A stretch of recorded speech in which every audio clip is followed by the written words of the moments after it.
sa voix, dire Hosanna au plus haut des cieux. Hosanna est le nom au-dessus de tous les noms. Quelle que soit ta situation, oui, tu es abattu. Tu n'arrives plus à joindre les deux bouts. Tu te dis, Seigneur, tu m'as abandonné. Mais ce matin, le Seigneur te dit, je suis là, je suis avec toi. J'accomplirai des merveilles dans ta vie. Oui, les médecins de ce monde ont dit, tu ne seras pas guéri. Les médecins de ce monde ont dit des choses. Mais ce matin, si tu crois, tu verras la main de Dieu te toucher. Quel que soit ton problème, quelle que soit ta situation, quelle que soit ta maladie, quel que soit ce que tu vis, mais le Seigneur te dit, il est au-dessus de tout, il est au ciel, il intercède pour toi et moi. Un cœur assoiffé doit élever sa voix ce matin.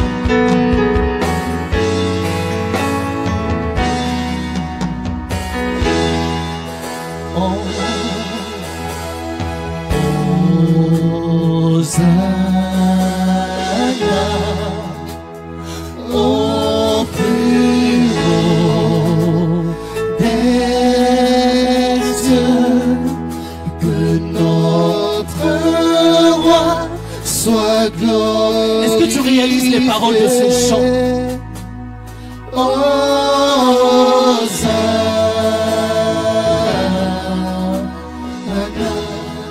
Nous disons Hosanna, Hosanna, au plus haut, au plus haut, au de notre roi. Notre roi soit glorifié. Oh,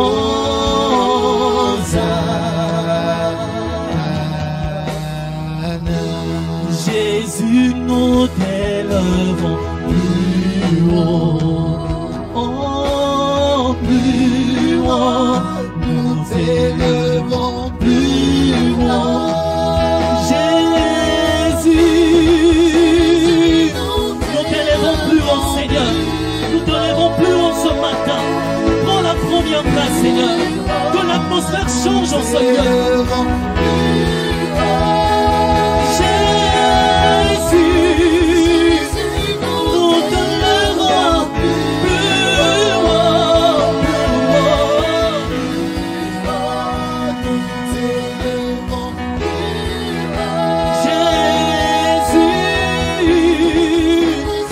Nous te levons plus haut, nous te levons Seigneur, quelles que soient les situations, mais nous te levons ce matin, tu le mérites Saint-Esprit de Dieu. Plus haut, nous disons Jésus,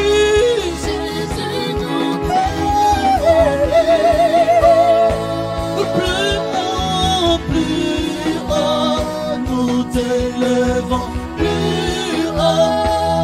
Jésus, nous te levons plus haut,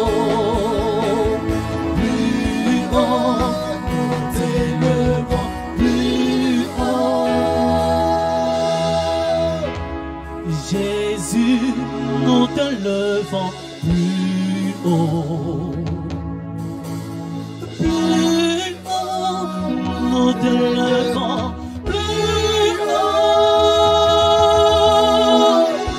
Jésus, nous te levons plus haut, nous te levons. Levons plus haut, disons Jésus, Jésus, nous t'élevons plus haut. Sois élevé Seigneur, sois exalté en ce lieu, parce que nous savons que tu es Dieu. Est-ce que tu peux continuer à élever Jésus plus haut? Il est le seul qui mérite d'être élevé. Il est le seul qui mérite de recevoir ta louange. La Bible dit que tous ceux qui respirent louent l'Éternel. J'aimerais te dire que si tu es en vie ce matin, c'est une raison de plus pour louer Dieu. Est-ce que tu peux penser à ce que Jésus représente pour toi? Est-ce que tu peux penser à ce que Jésus est pour toi et commencer à élever ta louange parce qu'il le mérite? Est-ce que tu peux encore faire monter tes paroles ce Dieu-là qui est au-dessus de toutes choses.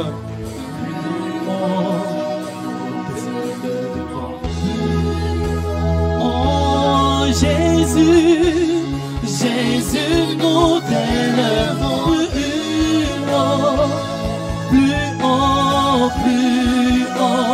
nous t'élèvons plus haut.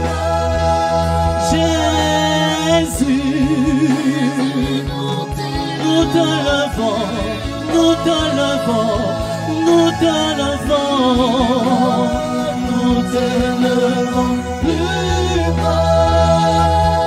Jésus, Jésus, nous t'élèvons plus haut, nous t'élèvons plus haut. Jésus, nous t'élevons plus haut. Nous t'exaltons, nous t'élevons, nous te glorifions. Toi qui as accepté de venir mourir sur la croix pour nous. Toi la lumière qui a vu nos ténèbres. Toi qui nous as pris là où nous étions et tu nous as transportés dans le royaume des cieux. Seigneur, nous ne sommes rien sans toi. Et c'est toi qui as donné un sens à notre vie. Si aujourd'hui nous disons que nous sommes enfants de Dieu, c'est parce que toi tu as payé le prix pour nous. Oui, nous n'avons pas d'autre choix que de te louer. Nous élevons nos voix vers toi ce matin et nous reconnaissons ta grandeur au-dessus de tout, au-dessus de tout ce qui peut exister. D'âge en âge tu règnes, de génération en génération tu subsistes. Tu n'as point de fin, tu n'as point de semblable. Les gens sont venus, ils sont partis, toi tu es toujours là. Tu es le même hier, aujourd'hui, éternellement. C'est toi qui ordonne et la chose existe. C'est toi qui déclare et elle apparaît. Toi la parole, Seigneur, qui a créé toutes choses. Tout a été fait par toi et pour toi. Et si nous sommes aujourd'hui ce que nous sommes, c'est parce que toi, tu es venu dans toute ta gloire, mourir pour nous et faire de nous des enfants. Alors reçois notre louange ce matin, Seigneur, car tu en es digne.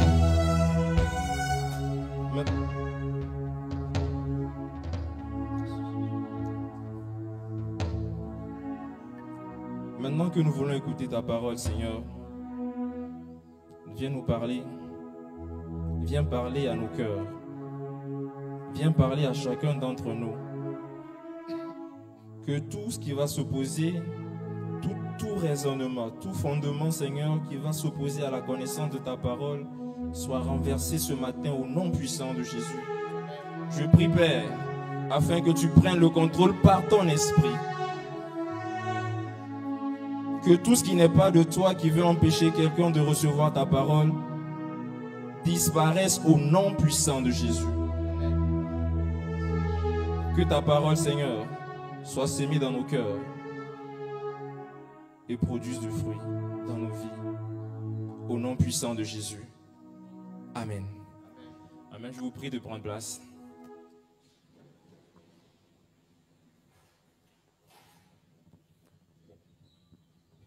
Je vous salue dans le beau et précieux nom de notre Seigneur Jésus. C'est encore un honneur pour moi d'être là devant vous ce matin pour partager encore la parole de Dieu. Avant de commencer, j'aimerais qu'on lise ensemble notre texte de ce matin, qui est tiré du livre de Psaume, chapitre 145. On va lire tout le chapitre, il n'est pas très long. Psaume 145, du verset 1 au verset 21.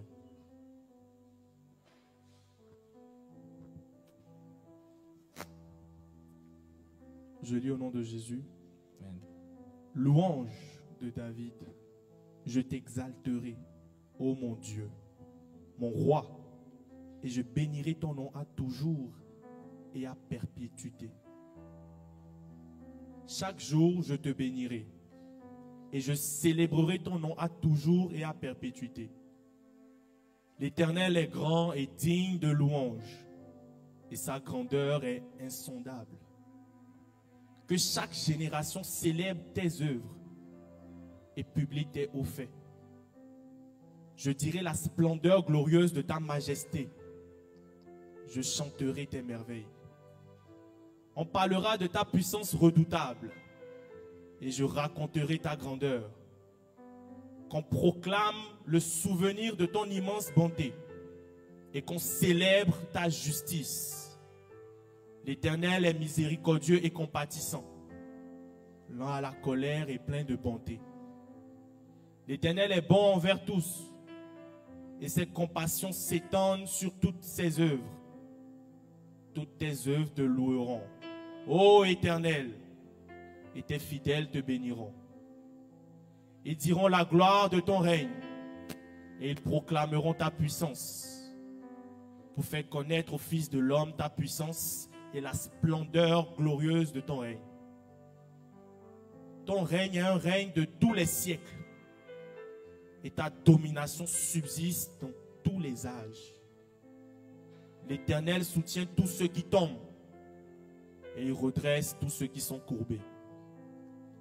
Les yeux de tous espèrent en toi et tu leur donnes la nourriture en son temps.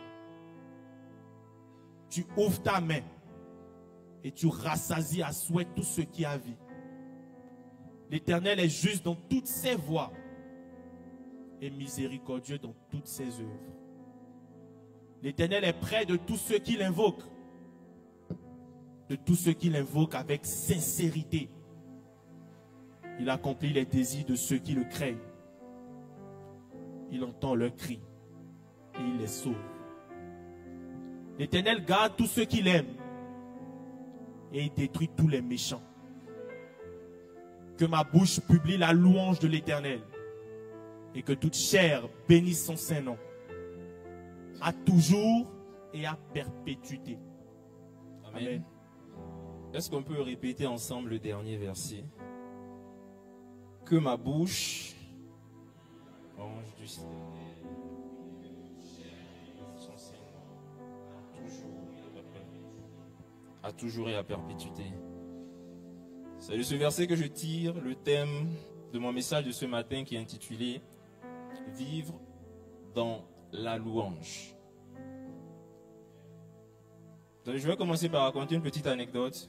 Il y avait une fois une femme qui avait 2 enfants. Et à chaque fois qu'elle faisait la cuisine, elle coupait son poisson en 3 morceaux. Elle avait 2 enfants. Elle le faisait à chaque fois. Et une fois, il y a l'un des enfants qui vient voir sa mère qui lui demande « Mais pourquoi à chaque fois que tu cuisines, tu coupes ce poisson en 3 morceaux ?» Elle dit « C'est comme ça on m'a appris à faire. Ça a toujours été comme ça, donc je reproduis ce que ma mère à moi m'a appris. » Et donc l'enfant qui est curieux va voir sa grand-mère qui est la mère de sa mère et qui lui demande « Mais pourquoi chez vous, vous coupez le poisson en 3 morceaux ?»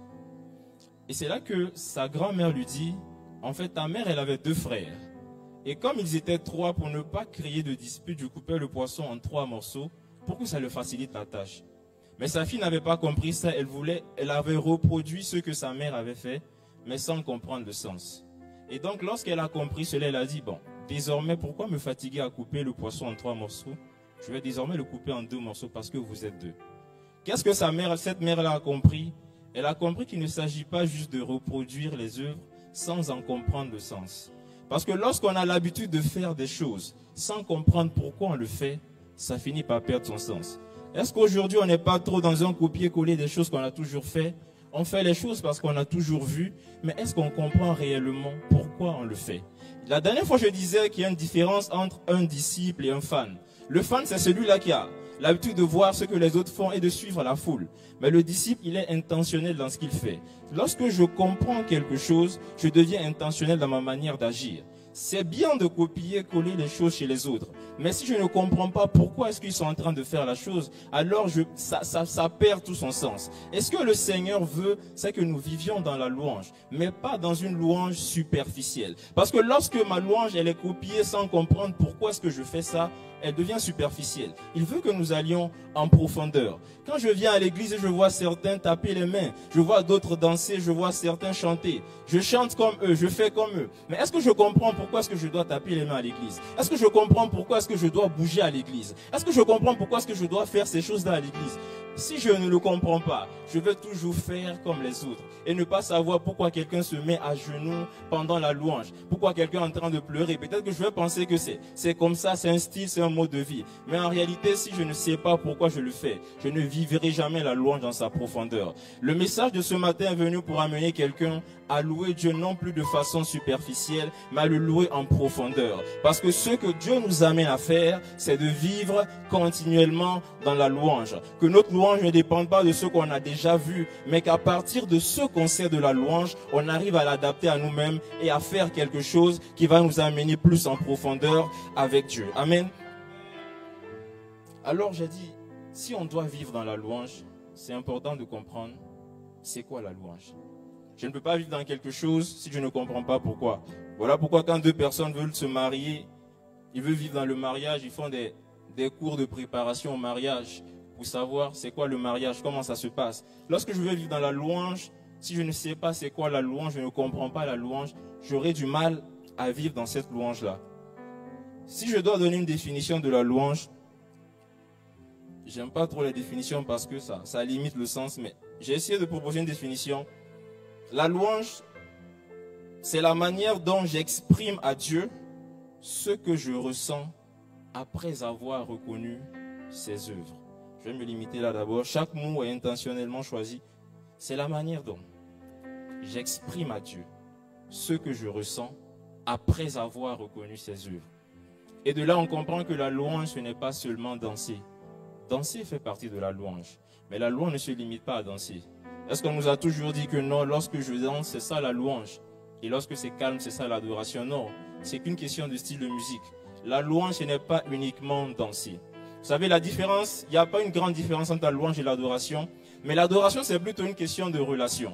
Voilà pourquoi quand la femme samaritaine vient voir Jésus, Jésus dit, le Père recherche des adorateurs, en esprit et en vérité. Le Père ne recherche pas ceux qui vont juste venir dire à Dieu, on t'adore, mais il cherche ceux qui sont une réelle adoration eux-mêmes. Parce que je ne peux produire que ce que je suis. Si moi je ne suis pas une vraie adoration, le fait de venir dire à Dieu, je t'adore, n'a pas de sens. Alors pour Dieu, lorsque je l'adore, c'est d'abord qu'est-ce qui se passe dans ma relation avec lui. Est-ce que dans ma relation avec Dieu, je suis une véritable adoration? Une fois, le frère Dana m'a dit une phrase qui a beaucoup changé ma manière de voir l'adoration. Il a dit, si Dieu n'est pas ce que tu as de plus important dans la vie, c'est que tu n'as jamais adoré.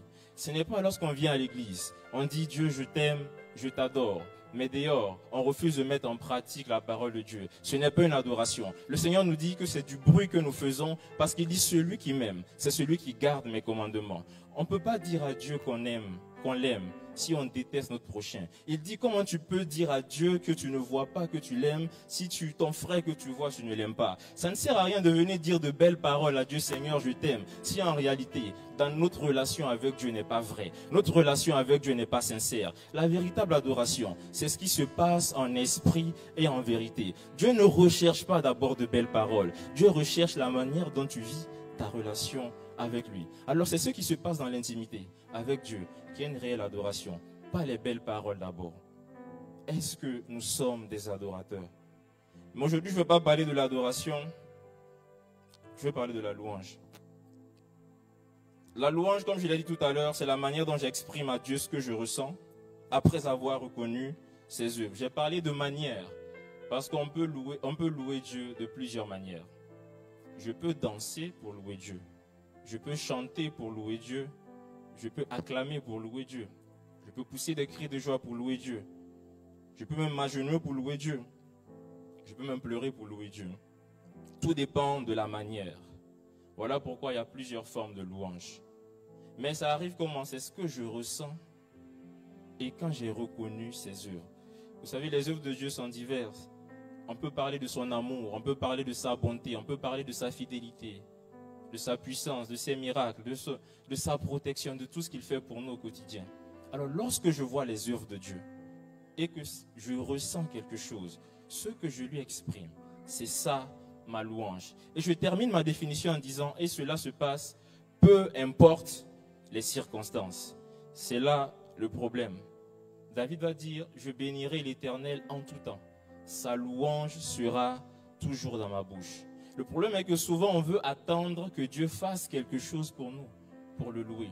Mais non, notre louange ne doit pas dépendre des circonstances. On doit louer Dieu, peu importe les circonstances. Vous savez, c'est parfois compliqué et même difficile de dire, est-ce que je dois louer Dieu? Comment faire pour louer Dieu quand ça ne va pas, quand les circonstances sont difficiles, quand les circonstances sont négatives? En réalité, ça devient difficile si ma louange dépend des circonstances. Ta louange ne doit pas dépendre des circonstances. Ta louange dépend de qui est Dieu. Et qui est Dieu? C'est celui qui est le maître des temps et des circonstances. Alors, même quand je passe par des circonstances compliquées, je ne laisse pas ces circonstances-là déterminer ma louange. Mais je loue Dieu, pourquoi? Parce que c'est lui qui est capable de changer la circonstance négative en une circonstance positive. J'aimerais te dire ce matin, je ne sais pas par quelle circonstance tu passes en ce moment, mais le Dieu que tu loues, c'est celui qui est capable de modifier, de changer la circonstance dans laquelle tu es et de la transformer en quelque chose de positif.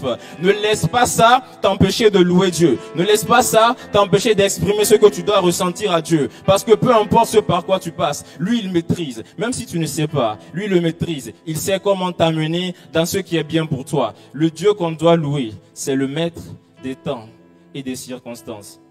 Je prie que peu importe la circonstance que tu vis en ce moment, que le Seigneur étende sa main et change la circonstance. Peu importe ce que tu attends de lui en ce moment qui paraît compliqué, que lui, qui est au-dessus de toute chose, étende sa main et change cette circonstance. Vous savez, la louange, on le dit souvent, c'est de dire ce que Dieu a fait. Oui, en réalité, c'est vrai. On dit ce que Dieu a fait. Mais moi, je veux aller un peu plus loin. Je veux dire, la louange, c'est dire qui est Dieu derrière ce qu'il a fait. Je m'explique. Tout à l'heure, si Mansour dessine quelque chose et qu'il me donne, et que le dessin est beau, je vais dire, tu as bien dessiné, tu as fait un beau dessin. Mais à partir de ce dessin que Mansour a fait, je peux aller dire, Mansour, tu es un bon dessinateur. Et c'est ça la louange. C'est-à-dire, je me base sur l'œuvre que Dieu a réalisée pour aller dire qui il est derrière cette œuvre-là. Derrière chaque œuvre que Dieu fait, se cache la révélation de ce qu'il a toujours été. Pourquoi on dit souvent que Dieu est amour? Dieu ne s'est jamais fait appeler amour. Il n'a jamais dit qu'il est amour. Mais qu'est-ce qui s'est passé? Il y a 2000 ans, Jésus est mort sur la croix. Il a versé son sang pour nous. Lorsqu'on ne le méritait pas, il a répandu sa grâce. Il a subi toutes sortes de choses pour nous. Et lorsqu'on regarde cette œuvre-là, on découvre l'amour de Dieu. Et en ce moment, on dit, Dieu, tu es amour. Pourquoi? Dieu a toujours été amour. Mais Dieu fait une œuvre. Et derrière l'œuvre qu'il fait, on découvre qui il est réellement. Et en ce moment, on commence à le louer. Vous allez voir dans la Bible, souvent, on donne des attributs à Dieu. On donne des noms à Dieu. Mais en réalité, les personnes qui donnaient des noms à Dieu, le donnaient en fonction des circonstances par lesquelles ils passaient, en fonction des œuvres de Dieu qu'ils ont vues. J'aimerais te dire ce matin, il y a tellement d'œuvres que Dieu fait. Dieu veut se révéler à toi au travers de ses œuvres. Et les œuvres que Dieu fait dans ta vie, autour de toi, sont des occasions pour toi de le louer. Quand tu regardes autour de moi, je regarde dans ma vie, je regarde qu'est-ce que Dieu fait, quelles sont les œuvres de Dieu. Et derrière chaque œuvre de Dieu, tu auras une révélation de la personne de Dieu. David même l'appelle l'Éternel, tu es mon berger. Souvent, quand on veut louer Dieu, on a envie de citer ses attributs. Tu es Yahvé Jiré, tu es Yahvé Rapha, tu es Yahvé si. Mais en réalité, vous savez, tu n'as même pas besoin de maîtriser tous les attributs de Dieu pour louer Dieu. Parce qu'il y a quelqu'un en qui habite toute la plénitude de la divinité. Son nom, c'est Jésus. C'est-à-dire, quand tu veux louer Dieu, le simple fait de dire Jésus, ça rassemble tout ce qu'on peut appeler attribut de Dieu. Et Dieu s'est dit, je vais me révéler à l'homme dans toute ma plénitude. Et c'est là qu'il a envoyé Jésus. Voilà pourquoi que ta louange envers Jésus ne s'arrête jamais. Parce qu'il est le Dieu au-dessus de tout Dieu. Il est le Dieu qui s'étend au-dessus de tous les âges. On vient de le lire tout à l'heure, de génération en génération, il a toujours été. C'est lui-là qui est celui qui fait ce que nous sommes. Alors que ta louange envers ce Jésus-là ne s'arrête jamais.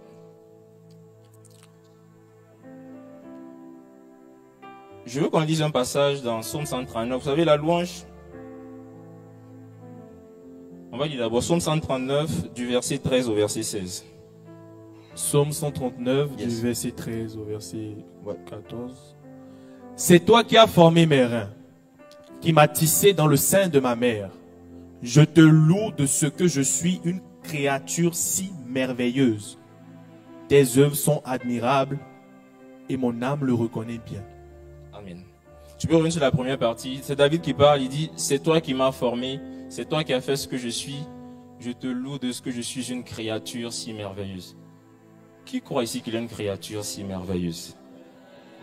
Vous savez, je ne sais pas si tu le crois. J'aimerais que tu te répètes à toi-même. Je suis une créature si merveilleuse. Je ne sais pas ce que les gens disent de toi. Je ne sais pas ce qu'on a toujours pensé de toi. Mais voici ce que Dieu dit de toi. Tu es une créature si merveilleuse. Peu importe ce que les hommes ont dit de toi depuis ton enfance, peu importe la pensée qu'ils t'ont inculquée, laisse-moi te dire devant Dieu, tu es une créature si merveilleuse. En fait, j'ai envie de dire, l'homme est la plus belle œuvre de Dieu. Quand Dieu crée, il crée le premier jour jusqu'au 5e jour, il dit toujours c'était bon, c'était bon, c'était bon. Mais le jour qu'il a créé l'homme, il a dit c'était très bon. Parce qu'il n'a rien, quand il regarde toute sa création, il n'y a rien qui puisse se comparer à l'homme qu'il a créé. Alors ne te néglige pas, ne te minimise pas. Peu importe qui tu es, peu importe ce que les gens pensent de toi, voici ce que Dieu pense de toi, tu es sa plus belle œuvre. Voilà pourquoi il n'a même pas hésité à laisser son trône dans le ciel et venir sur la terre pour mourir pour toi et pour moi. Parce que tu as du prix à ses yeux. Si les gens peuvent minimiser ta valeur, dis-toi, si Jésus a pu laisser son trône dans le ciel pour moi, c'est que j'ai du prix à ses yeux. J'aimerais te dire encore, te répéter, tu es une belle œuvre. Tu es une créature si merveilleuse. Est-ce que tu peux le dire encore? Je suis une créature si merveilleuse. Je ne sais pas si tu le crois, mais répète-le avec conviction. Je suis une créature si merveilleuse. Vous savez, Dieu, quand il nous a créés, il a mis en nous cette capacité à reconnaître ses autres œuvres. Voilà pourquoi on le loue. Si je devais demander pourquoi est-ce qu'on doit louer Dieu, parce qu'il en est digne tout simplement, parce qu'il le mérite. Nous sommes une œuvre de Dieu. Nous sommes la plus belle œuvre de Dieu. Et Dieu a mis en nous cette capacité de reconnaître toutes les autres œuvres qu'il fait. Voilà pourquoi on n'a pas d'autre choix que de le louer. On ne se sent pas obligé de le louer, mais on est naturellement poussé. Voilà, David va le dire, mon âme le reconnaît bien. Tes œuvres sont tellement admirables, je le reconnais. Alors si on a l'impression de te forcer à louer Dieu, c'est qu'il y a un problème. Parce qu'en toi, Dieu a mis cette capacité-là à reconnaître facilement ce qu'il fait, ses œuvres. Et naturellement, nous devons le louer. Pas à cause de ce que nous faisons, mais à cause de son nom. Quand Dieu fait des choses pour nous, ce n'est pas parce que nous faisons des choses pour lui, mais c'est parce qu'il est Dieu. Et voilà pourquoi tout le mérite doit lui revenir. Et lorsque nous voyons ses œuvres dans nos vies, ses œuvres au quotidien, on ne doit pas s'empêcher de le louer, peu importe les temps, peu importe les moments et peu importe les circonstances. Je vais maintenant entrer en profondeur dans mon message de ce matin. Je vais aller sur partager avec nous. Il y en a plusieurs, mais je vais partager trois points que j'ai appelés les mystères de la louange. Vous savez, il y a quelque chose qui se passe derrière la louange. Quand on loue Dieu, il y a quelque chose qui se passe. La première chose que je veux dire, c'est que la louange nous remplit du Saint-Esprit. La louange est un moyen par lequel le Seigneur nous remplit de son esprit. Éphésiens 5, 18, 19 dit... Éphésiens 5. Ne vous enivrez pas de vin, c'est de la débauche. Soyez, au contraire, remplis de l'esprit, vous entretenant par des psaumes, par des hymnes, par des cantiques spirituels, chantant et célébrant de tout votre cœur les louanges du Seigneur. Amen. Soyez remplis de l'esprit, vous entretenant par des psaumes, des hymnes, et à la fin il dit chantant et célébrant les louanges du Seigneur. L'un des moyens par lequel le Seigneur nous remplit de son esprit, bien par lequel nous sommes remplis de l'esprit de Dieu, c'est par la louange. Vous savez, la louange, c'est une question de responsabilité à 100%. Dieu nous remplit de son esprit, c'est une responsabilité à 100%. Et nous aussi, nous avons la responsabilité. Il y a des choses que nous devons faire pour être remplis de l'esprit. Et l'un des moyens les plus clairs qui est présent dans la Bible, c'est ce qu'Éphésiens nous dit. Chantez et célébrez les louanges du Seigneur. Entretenez-vous par des psaumes, des hymnes, des cantiques spirituels et chantez et célébrez les louanges du Seigneur.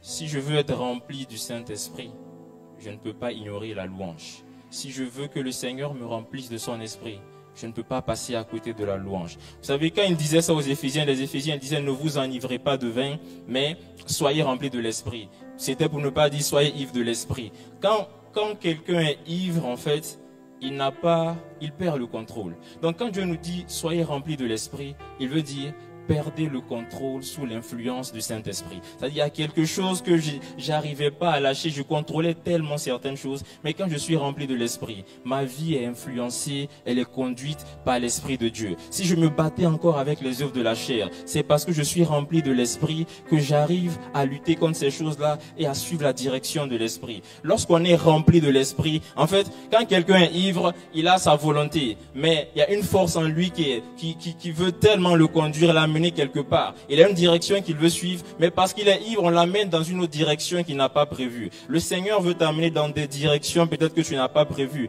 Il attend que tu sois juste rempli de l'Esprit. Le Seigneur a fait sa part en nous remplissant de son Esprit, mais nous devons recevoir cela en passant du temps dans la louange. Le temps que tu passes dans la louange, le temps que tu passes en train de chanter les louanges du Seigneur n'est pas vain, parce qu'en le faisant continuellement, régulièrement, le Seigneur est en train de bâtir quelque chose en toi qui te permet de faire en sorte que Christ soit pleinement formé en toi. Voilà pourquoi j'aimerais dire, faisons attention aux musiques que nous chantons. En fait, ce n'est pas parce qu'une musique fait du bien à notre chair qu'elle peut faire du bien à notre être intérieur. En fait, lorsque je dois chanter ou écouter quelque chose, je dois me demander, est-ce que c'est inspiré de Dieu? Il dit des cantiques spirituels. Je ne chante pas quelque chose parce que c'est à la mode. Je ne chante pas quelque chose parce que tout le monde prend ça. Mais est-ce que je suis capable de juger, est-ce que cette chanson, ce que je suis en train de chanter comme louange ou d'écouter, est conforme à la parole de Dieu? Parce que si le Seigneur doit nous remplir en chantant les louanges, il faut que la louange soit basée sur la parole de Dieu. Je peux avoir des sensations,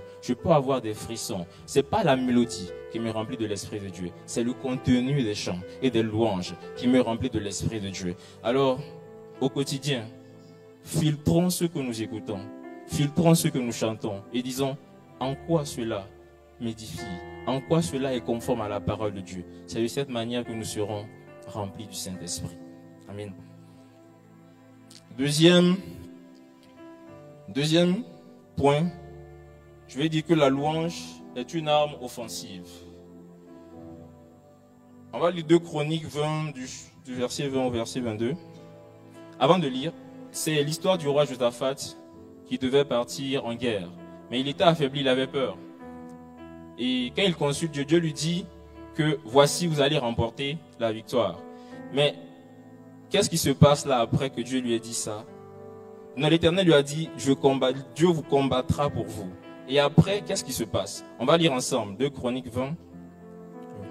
Puis, d'accord avec le peuple, il nomma des chantres qui, revêtus d'ornements sacrés et marchant devant l'armée, célébraient l'Éternel et disaient, louez l'Éternel, car sa miséricorde dure à toujours. Au moment où l'on commençait les chants et les louanges, l'Éternel plaça une embuscade contre les fils d'Amnon et de Moab, et ceux de la montagne de Séhir, qui étaient venus contre Juda, et ils furent battus. Ils furent battus. Vous savez, la louange est une arme offensive qui nous donne la victoire. Le roi, il devait partir. Ce qui me choque dans ce passage, Dieu lui a dit, vous allez remporter la victoire. Il devait placer les forces armées devant. Mais qu'est-ce qu'il fait? Il place les chantres devant et il met l'armée derrière. Il commence à chanter les louanges. On dit pendant qu'ils étaient en train de chanter, la parole de Dieu s'est réalisée. Dieu a combattu pour eux. J'ai envie de te dire quelque chose. Il y a certaines victoires qui ne se remportent pas dans la prière, mais dans la louange. Il y a certaines choses. Vous savez, parfois on a envie de dépenser notre énergie à envoyer le feu sur nos ennemis. Les ennemis ne méritent pas ton feu. Les ennemis ne méritent pas que tu dépenses ton énergie pour les calculer. Le Seigneur Dieu, il combat déjà pour toi. Ce qu'il veut que tu fasses, c'est que tu passes ton temps dans la louange. Parce que quand tu passes ton temps dans la louange, tu es en train d'activer quelque chose et de remporter la victoire sur tout ce qui est défi qui se présente devant toi. Je ne sais pas qu'est-ce qui peut te bloquer en ce moment, qu'est-ce qui peut être un obstacle que tu as envie, que tu n'arrives pas à traverser. Mais le Seigneur te dit ce matin, passe ton temps dans la louange. Loue-le continuellement. Peu importe les temps, peu importe les circonstances. Parce que tu ne peux pas savoir qui sont tes ennemis. Je n'ai pas la capacité capacité de savoir qui sont ceux qui en veulent à ma vie. Mais le Seigneur, lui, il sait. On dit dans la Bible que lui, ses yeux parcourent toute la terre. Alors, qu'est-ce que j'ai à faire? L'énergie que je dois prendre pour envoyer le feu dans le camp de mes ennemis. Je prends cette énergie-là pour louer tout simplement Dieu. Lui, il se charge de combattre pour moi parce que la Bible dit de lui qu'il est Yahvé Sabaoth, de Dieu des armées. J'aimerais te dire, peu importe les batailles de ta vie, dans la louange, tu les gagnes. Parce qu'il est le Seigneur qui combat. Il sait comment faire en sorte que tu dépasses ce par quoi tu es en train de passer et t'amener dans la victoire. Même s'il y a des défis qui se présentent devant toi en ce moment, par ta louange, tu es en train de percer ces défis-là et aller de gloire en gloire. Voilà pourquoi n'arrête jamais de louer Dieu. Même si ça va ou ça ne va pas, n'arrête jamais de louer Dieu. Parce qu'il est celui-là qui combat pour toi en tout temps, en toutes circonstances. Même si tu ne sais pas qu'est-ce qui est en train de se passer, tu ne sais pas qui est en train de préparer quelque chose contre toi, pendant que tu es en train de louer, le Seigneur est en train de confondre tes ennemis. Pendant que tu es en train de louer, il est en train de les embrouiller. Ils vont se réunir, mais ils ne pourront pas. Ils vont vouloir comploter contre toi, mais ils seront dispersés. Pendant que tu seras en train de louer Dieu, le Seigneur combattra pour toi. Vous savez, le diable ne veut pas qu'on loue Dieu parce qu'il veut qu'on fixe toujours nos regards sur ce qu'on traverse, sur ce qu'on ne va pas, sur ce qui ne va pas. Mais lorsque je suis en train de louer Dieu, je suis en train de choquer le diable. Il me regarde, il sait que cette personne traverse des situations compliquées. Mais pourquoi est-ce que je dois me réjouir en l'Éternel? Pourquoi est-ce que je dois louer Dieu? En ce moment, quand tu es en train de faire ça, tu choques le diable. Le diable se dit, mais je ne comprends pas. Comment est-ce que ça ne va pas, mais il fait ça? C'est là que tu es en train de dire que celui que je loue est tellement élevé que lorsque je le loue, je minimise mes problèmes. Il est au-dessus de tout ce que je peux vivre, de tout ce que je peux traverser. Les problèmes ne peuvent pas m'empêcher de louer Dieu. Parce que celui qui a la capacité de résoudre toutes mes situations, c'est celui que je loue. Alors, le diable veut me distraire. Il veut que je me focalise sur ce qui ne va pas. Tandis que la solution est là. Lorsque je loue, je change de perspective. Je quitte sur le problème et je vais sur la solution. Lorsque même quand ça ne va pas, tu loues Dieu, tu es en train d'étonner le diable. Il se dit, mais je ne sais pas ce qui est en train de se passer. Tu vas lui dire, oui, même si ça ne va pas, je suis en train de louer celui qui sait changer mes situations. Même si ça ne va pas, lui, il sait comment prendre le contrôle sur tout ce qui ne va pas. Alors, n'arrête jamais de louer Dieu. Ne le laisse jamais t'empêcher de louer Dieu. Parce que celui sur qui tu fixes ton regard est plus grand que tout ce que tu traverses. Amen. Troisième, la louange attire la présence tangible de Dieu. On va lire le livre de Actes, chapitre 16, du verset 25 au 26. Vers le milieu de la nuit, Paul et Silas prièrent et chantaient les louanges de Dieu. Et les prisonniers les entendaient.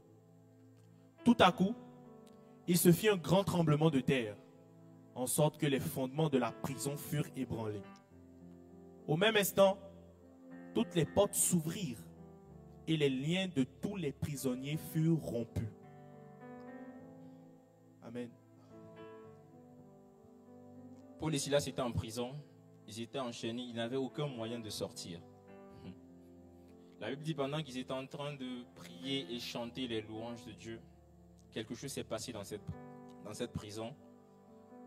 Leurs chaînes ont été brisées, les liens ont été rompus. Je veux dire quelque chose, la louange attire la présence tangible de Dieu. Lorsque nous sommes tous rassemblés ici, Dieu est là, Dieu est présent. Mais quand nous sommes en train de louer Dieu, sa présence devient tangible. J'aimerais dire à quelqu'un, pendant que nous sommes en train de louer Dieu, des guérisons peuvent s'opérer. Pendant que nous sommes en train de louer Dieu, des miracles peuvent se produire. Pendant que nous sommes en train de louer Dieu, des transformations peuvent s'opérer. Ne minimisons pas la louange. Enfin, ne pensons pas que la prédication est plus importante que la louange. Vous savez, parfois, on vient exprès en retard au culte en se disant, je vais caler ma montre sur l'heure de la prédication. Tu ne sais pas ce que Dieu a prévu pour toi pendant la louange. La louange est aussi importante que la prédication. La louange est aussi importante que la parole.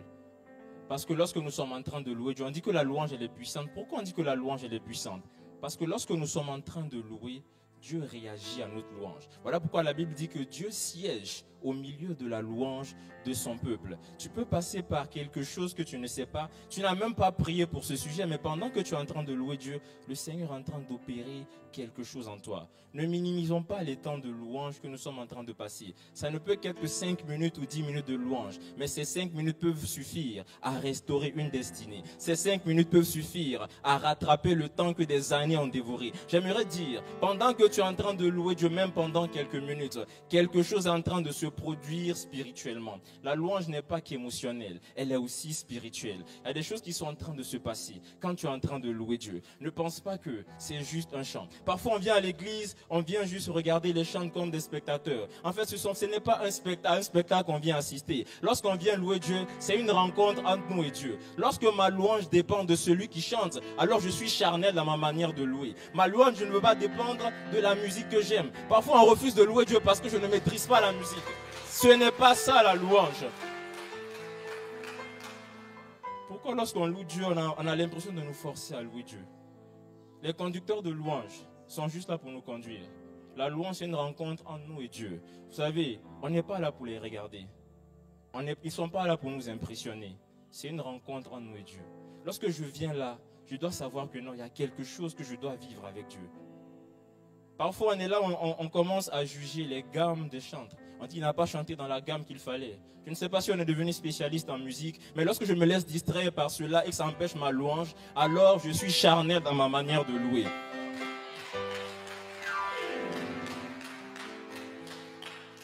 On n'a pas besoin d'attendre la musique avant de commencer à louer Dieu. Ce n'est pas parce que je ne connais pas ce chant que je ne loue pas Dieu.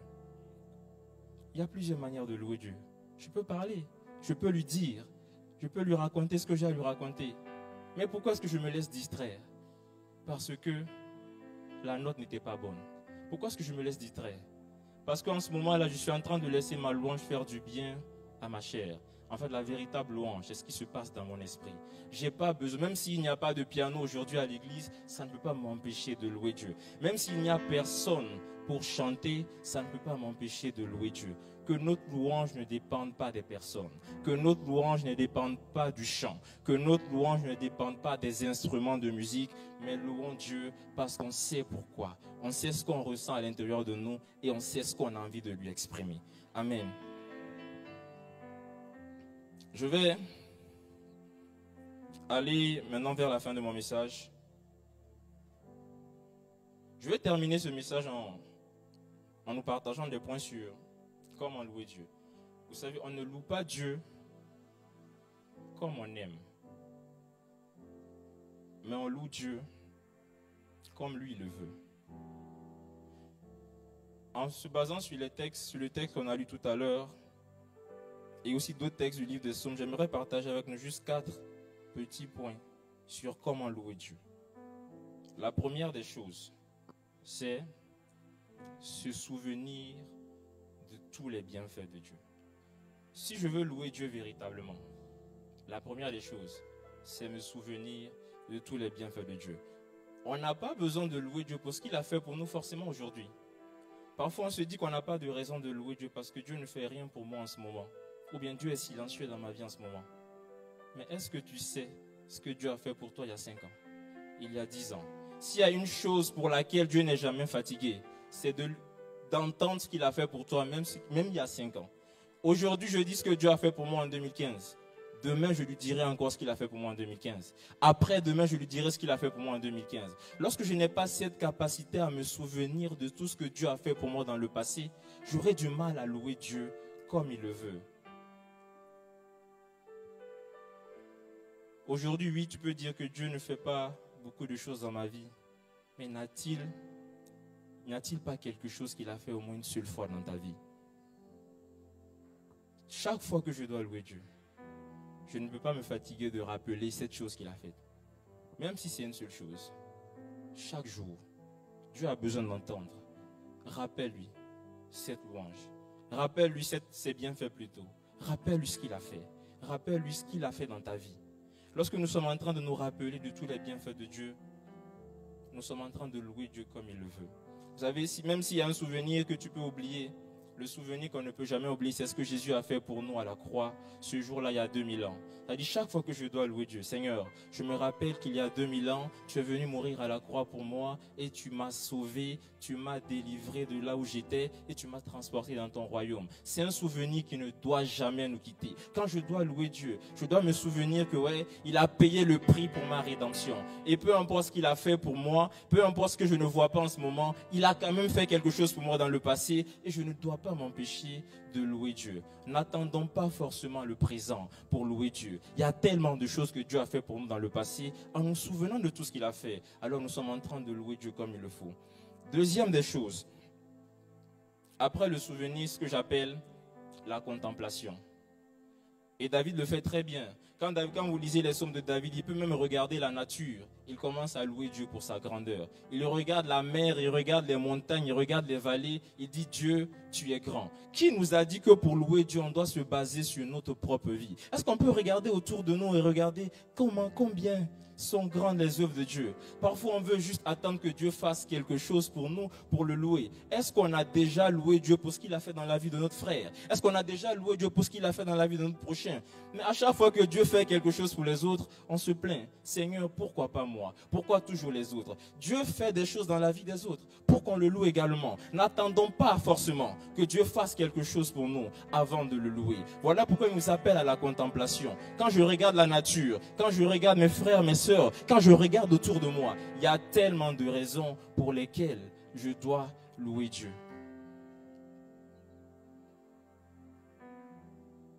Vous savez, il y a certaines choses peut-être qui ne se produisent pas dans notre vie parce qu'on n'est pas capable de reconnaître ce que Dieu a fait dans la vie des autres.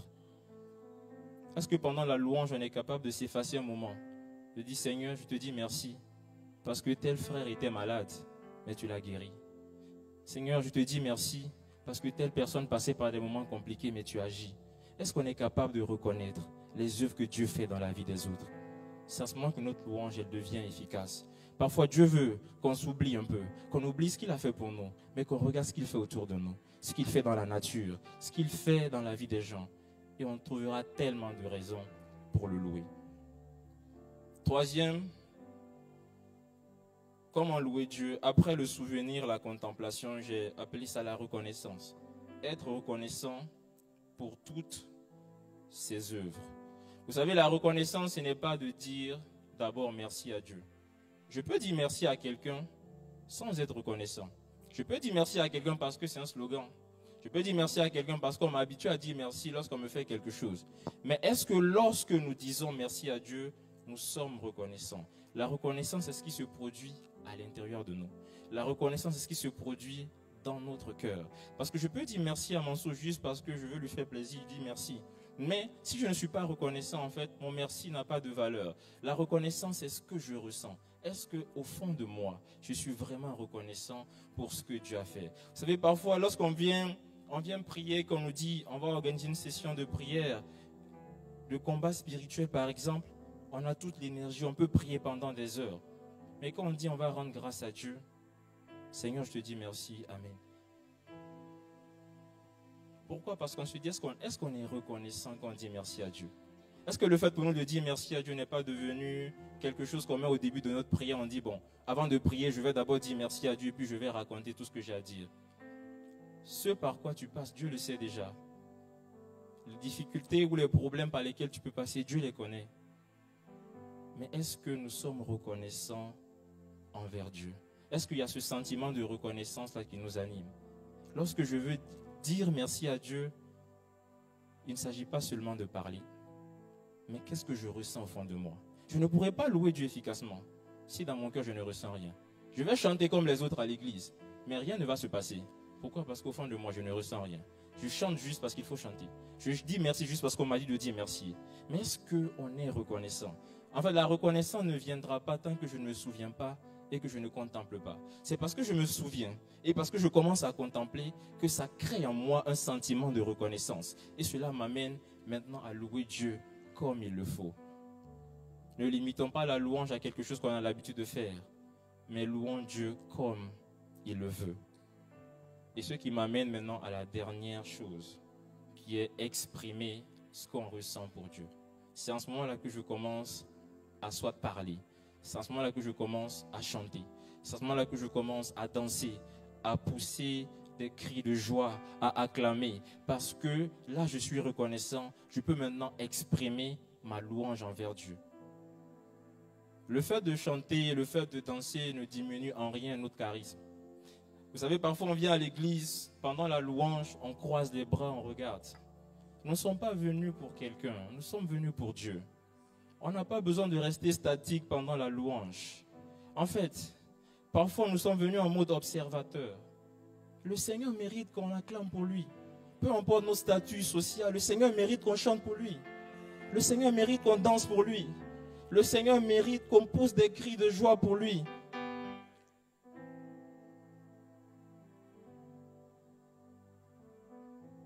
Est-ce que nous louons Dieu vraiment comme il le faut?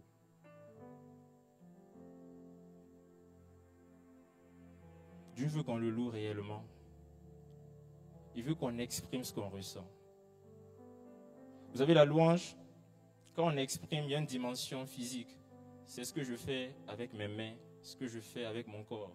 Je peux danser, je peux acclamer, je peux même m'agenouiller pendant la louange. Il y a cette dimension que j'appelle la dimension vocale.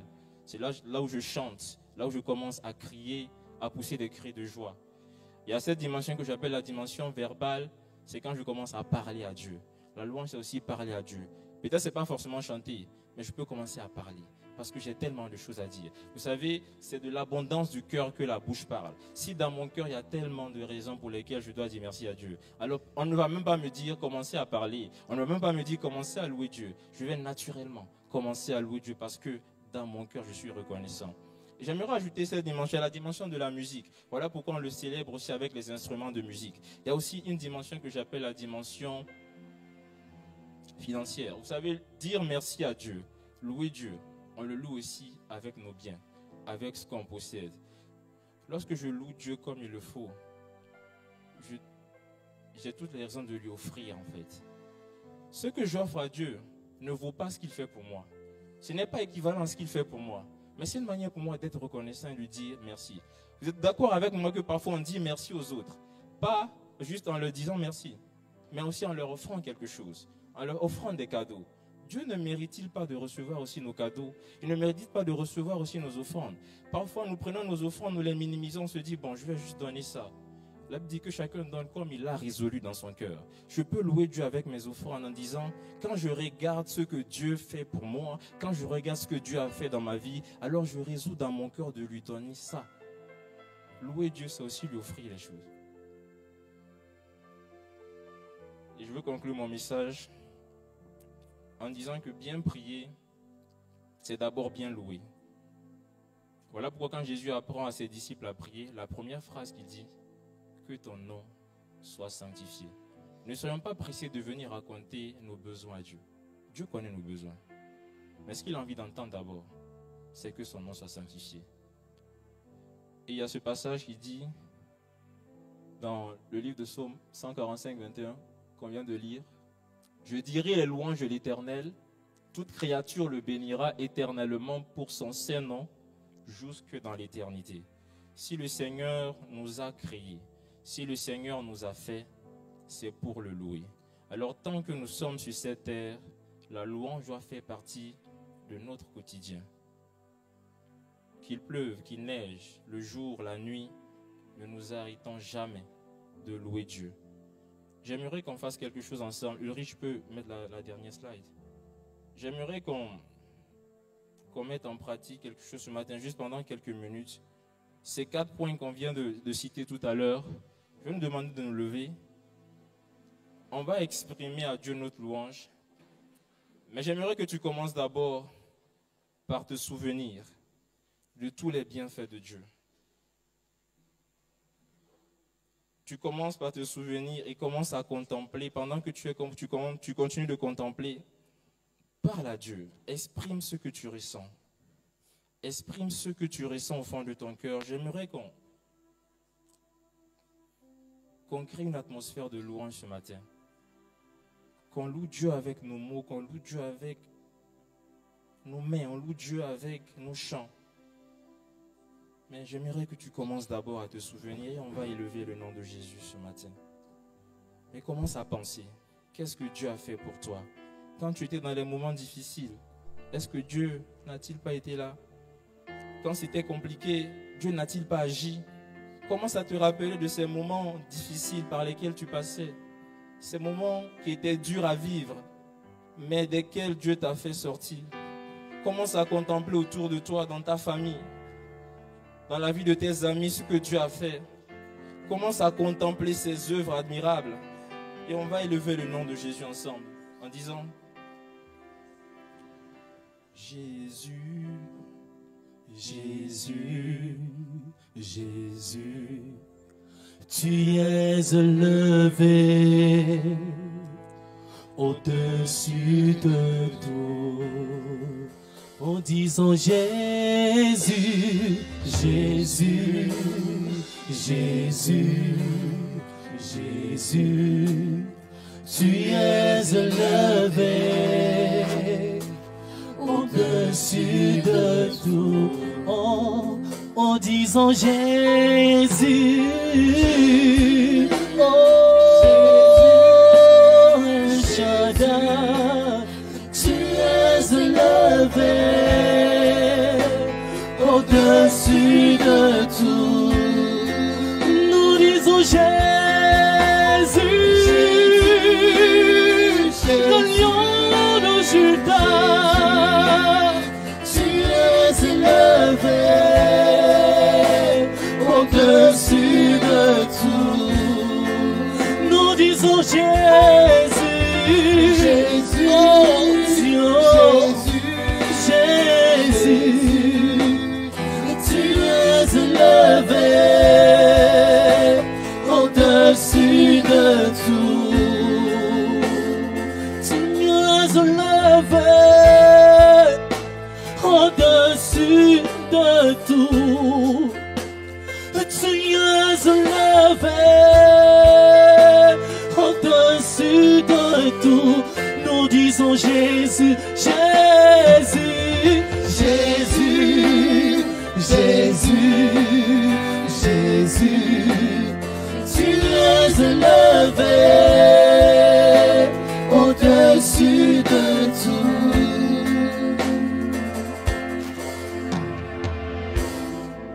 Oui, Jésus, tu es élevé au-dessus de tout ce qu'on vit, tu es élevé au-dessus de tout ce qu'on peut imaginer, tu es élevé.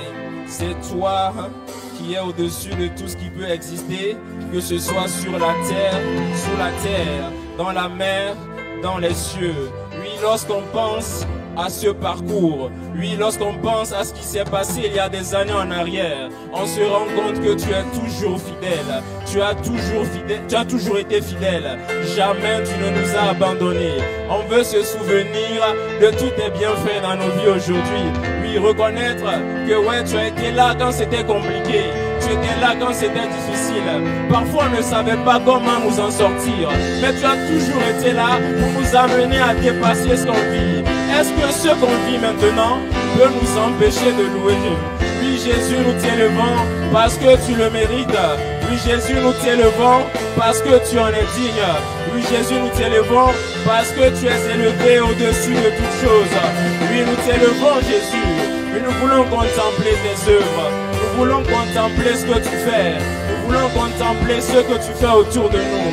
Il y a tellement de merveilles. Il y a tellement d'œuvres admirables. Il y a tellement de choses que tu accomplis, que tu réalises. Que tu veux encore Saint-Esprit encore. Nous voulons t'élever. Nous voulons t'élever. Est-ce que par tes propres mots sans la musique, tu peux encore élever ta voix? Tu peux encore élever ta voix vers Dieu. Et encore dire Jésus, nous t'élevons. Père, nous t'élevons encore. Nous t'élevons au-dessus de tout. Agneau de Dieu, assis sur le trône,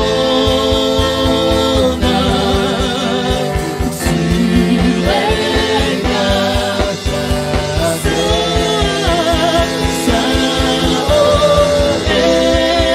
éternel, Dieu de l'univers, Dieu de l'univers, oui Seigneur, tu es digne.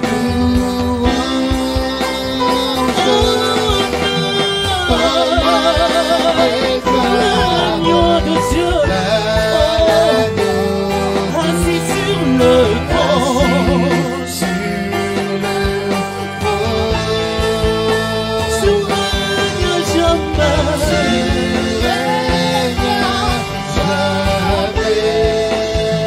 Assis sur le trône, sur le trône,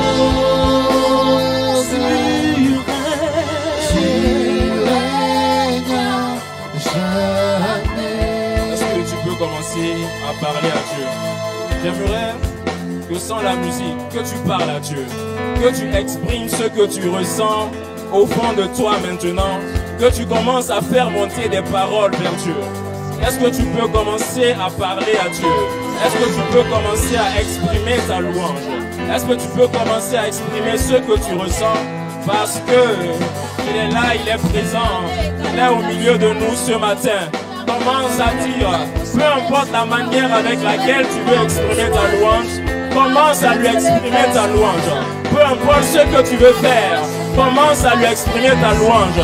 Peu importe ce que tu as envie de faire, commence à lui exprimer ta louange. Oui, ah, Seigneur, tout ça nous l'honneur.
moi je n'ai que Jésus. Parce que tu es en train d'élever le nom de Jésus, je prie que tout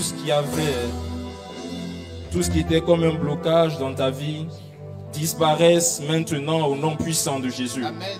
Je prie que ce Jésus que tu élèves ce matin, par des années en arrière, ce qui a été faussé dans les années passées, qu'il corrige même 10 ans ou 15 ans avant et qu'il commence à restaurer tout ce qui était perdu.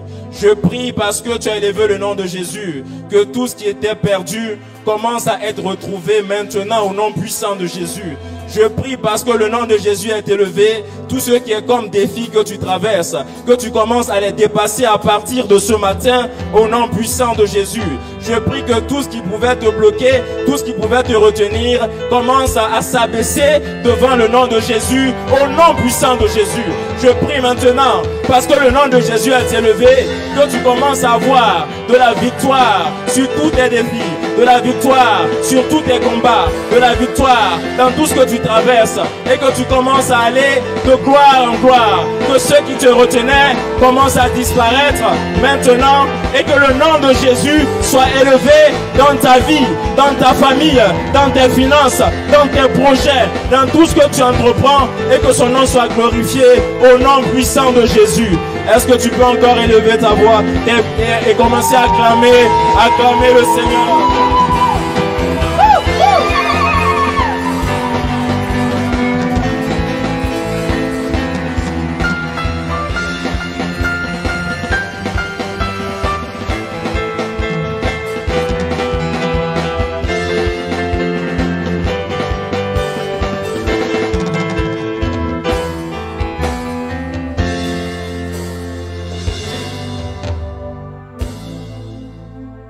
Seigneur, nous prions pour ton Église. Qu'elle soit une Église qui loue non seulement de ses lèvres, mais aussi de sa vie. Fais de nous des adorateurs sincères qui t'honorent dans la vérité de l'Évangile et dans la puissance du Saint-Esprit. Apprends-nous à louer dans l'épreuve comme dans la joie, à te reconnaître comme Dieu souverain, même lorsque nous ne comprenons pas tout. Que notre louange ne soit pas liée au